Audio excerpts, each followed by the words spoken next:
مستيات بيتنا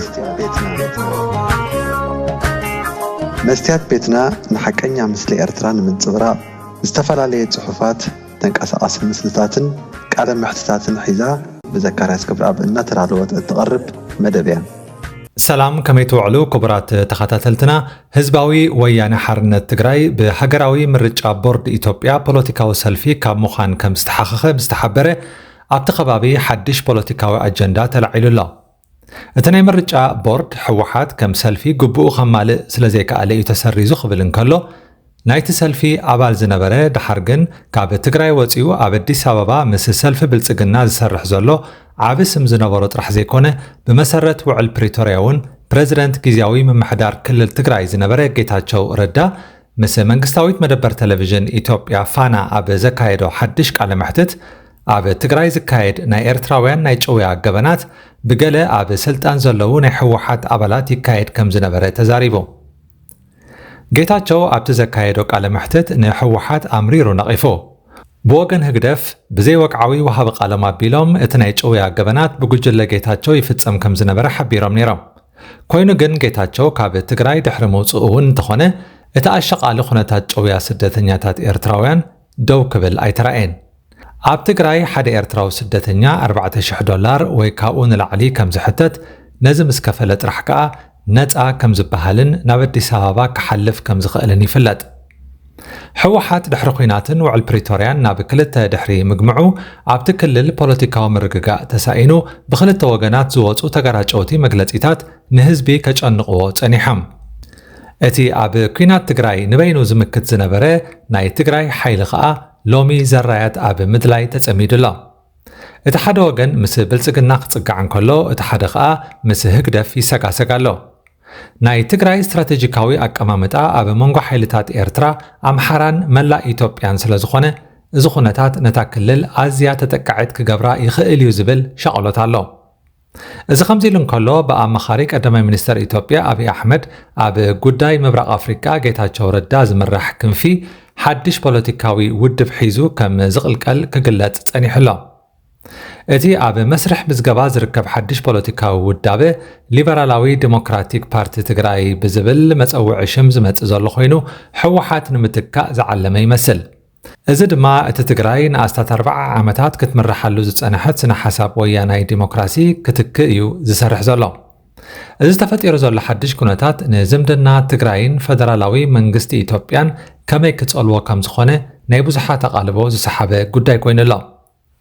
ኣብ በረኻታት ደደቢት ካብ ዝምስረት ጀሚሩ ብቐጻሊ ክመቓቐል ዝጸንሐ ውድብ ሕወሓት ድሕሪ ኩናት ትግራይ ዘጋጠመ ኩነታት ግን ፍልይ ዝበለ ውፅኢት ዘሰዓበሉ ይመስል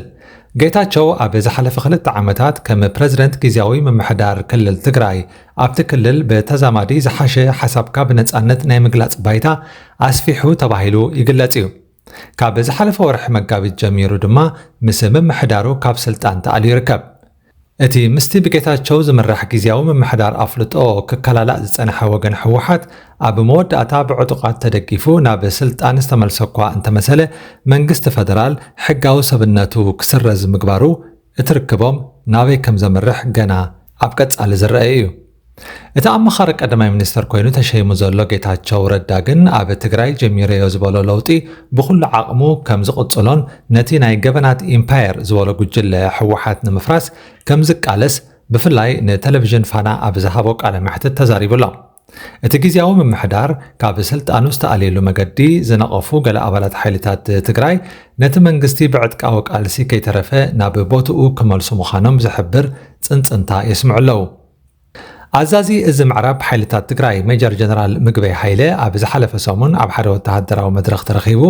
እዚ ሓራ መሬት ባ ገለባ ዝበሃል እንታዩ ንትግራይ ከምዚ ዓይነት ከፋፋለ ኣጀንዳ ኣየድልያን ክብል ተቃውምኡ ኣስሚዑ ንሱ ካብቶም ብጌታቸው ረዳ ዝመሓደር ጊዜያዊ ምምሕዳር ክትዓራረ ኣለዎ ዝብል ርእይቶ ዝነበሮም ጌታቸው ብሓይሊ ማሕተም ኣሕዲጎም ክብል ዝኸሰሶም ሰባት ሓደ እዩ ኣብ ቀጻሊ ክልተ ኣቓልቦ ዝስሕቡ ጉዳያት ዘለዉ ይመስሉ ካብ ሕወሓት ተፈንጭሎም ዝወፁ ሰባት ብሊበራዊ ስነ ሓሳብ ዝምራሕ ሓድሽ ውድብ ምምስራቶም ካብ ወያናይ ዲሞክራሲ ርሒቕካ ምኻድ ከም ዘሎ ብንጹር ዘንፍት ይመስል ንጌታቸው ረዳ ሓዊሱ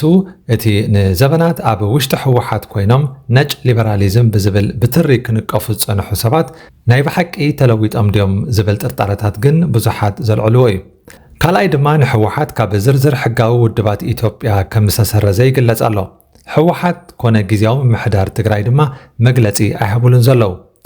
እዝን ካልእን ኩነታት ኣብ ትግራይ እንታይ ዓይነት ሓጓፍ ከም ዝፈጥርን ምስ ማእከላይ መንግስቲ እንታይ ዓይነት ርክብ ከም ዘስዕብን ሸቕሎት ፈጢሩ ይርከብ።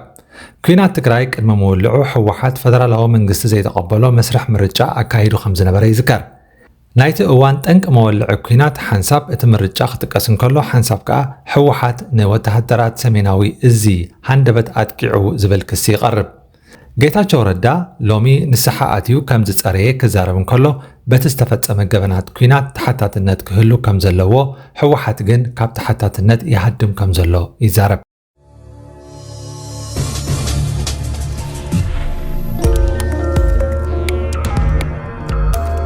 ናብ ካልእ ዜና ክንሰግር እንከለና ክቡራት ተኸታተልቲ መስትያት ቤትና ትማሊ ኣብ ከተማ ዙሪክ ስዊዘርላንድ ኣብ ቤት ፍርዲ ኦስተር ሓደ በዓልትነት ንመላእ ሕብረተሰብ ኤርትራ ጸሪፉ ተባሂሉ ዝተኸሰሰ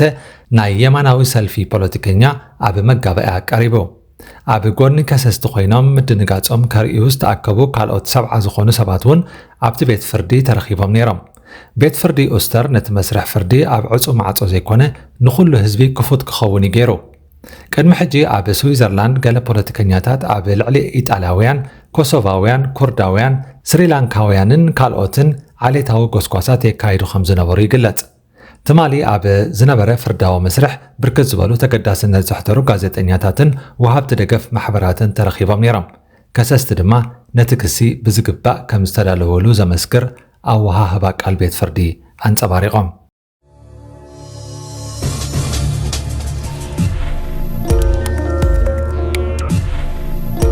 ክቡራት ተኸታተልቲ መስትያት ቤትና ንሎሚ 15 ግንቦት 2025 ዘዳለና ልኩም ትሕዝቶ መደብና